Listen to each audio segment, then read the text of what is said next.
beautiful people.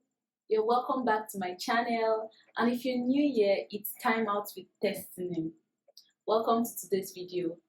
So I had a conversation with a friend and we spoke on studying and all of it. And that triggered me to do some research and watch videos on top Cambridge University students.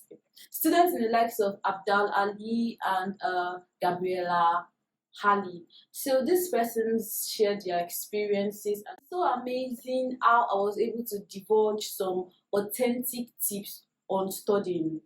So first, let's start with timetable. Having a timetable. So I know this is a very common tip. We hear this often, have a timetable or have a timeline as it is called. But then if you are someone like me who can't really keep up with timetable, I think there's a better way to do this. I found out a new way of reading without necessarily having to plan with your own timetable, because sometimes our social life comes into the way and we are unable to keep up with this timetable. So here's what I did. I used my school timetable. Whenever I'm having a course, I study a day before that course. Sometimes I study in the morning and try to memorize it. And what do I study? I study the topics that are to be taught in class the next day or the next hours. So that's how I did it, and it really helped me and also helped in exam. And another tip we'll be talking on is studying with friends. Yes, friends are really important while studying. There might be some things your friends know and you do not know about, so this is why you need to study with friends. And some people find it so comfortable studying with friends because it will get to a point where your friends will have to explain things to you, and also you explain and interact and test your knowledge. Shout out to my friends Gloria and Innocence. Studying with them really helped me in my year 1 in school. So I think you should try this and get amazing results. Most of the times we focus on what we know very well. For instance, you have to read 4 courses, and then you see that you find yourself reading the one that interests you. Why? Because you feel like, oh, this is very simple, I love it, I flow with this course. No, it shouldn't be like that. Focus on the one you are finding difficult, not focus on the one that looks so simple to you. And then when you are done, try explaining it to someone. If there's no one there, then you can stand in the front of your mirror or just assume that there is an audience in your room. Always understand stuffs, not just read and read to memorize or cram. No, make sure you understand what you're reading. When you understand something, it will be very easy for you to give it out. Moving on, have a study space that is suitable for your reading.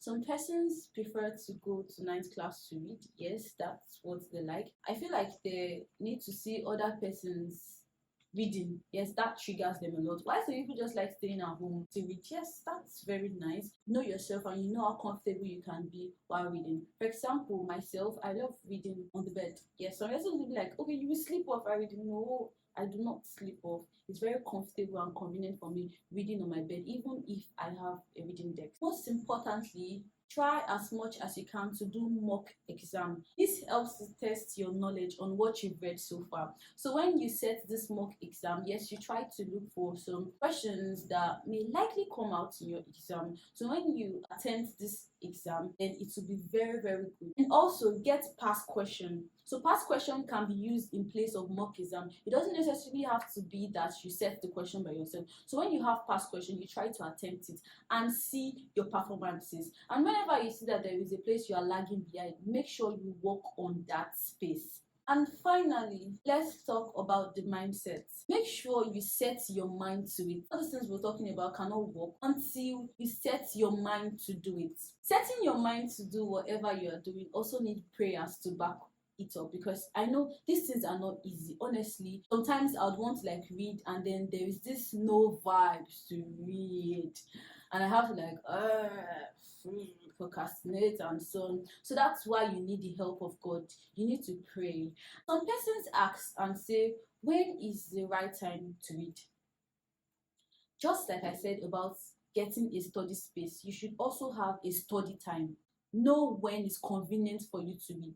Know if you're a night reader or a day reader, and try to get a time for yourself. And then reading for an hour 2 hours, 3 hours doesn't necessarily mean that you are reading. Yes, it might just be going around. You hear your friends saying that, I read for 1 hour, I read for 5 hours, I read for this. Please don't follow their mouth. Oh, you know yourself, you know how you can read. For example, I like reading in a short interval. I don't just read back to back. Like, I read, I pause, I press my phone, I drink water, I chat, and then I go back to my reading. And in all, make sure you unwind. Find something that can enable you breathe. I mean, you need time for yourself. Find something that makes you happy. It might be going out, it might be jogging, it might be taking a walk, it might be going to the gym, whatsoever it is. Just find time to unwind. So if you find these tips very helpful, kindly share this video to other students out there. Like and subscribe to my channel. Thanks for watching, guys. Bye.